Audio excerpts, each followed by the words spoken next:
ঈদুল ফিতর উপলক্ষে চাঁদপুরের বিভিন্ন শপিং মলে জমে উঠেছে কেনাকাটা। আর এই সুযোগেই কিছু ব্যবসায়ী জামা কাপড় ও কসমেটিক্স পণ্য 200% পর্যন্ত লাভে বিক্রি করছেন, এমন অভিযোগ পেয়েছে ভোক্তা অধিকার সংরক্ষণ অধিদপ্তর।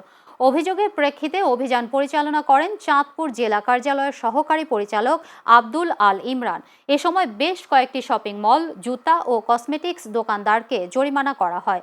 ভোক্তা অধিকার সংরক্ষণ অধিদপ্তরের সহকারী পরিচালক আব্দুল আল ইমরান জানান, ঈদ উপলক্ষে পরিচালিত অভিযানে একাধিক প্রতিষ্ঠানে অনিয়ম পাওয়া গেছে। কিছু পণ্যে আমদানিকারকের সিল ছিল না এবং নির্ধারিত মেয়াদের পণ্য মেয়াদ উত্তীর্ণ অবস্থায় বিক্রি হচ্ছিল।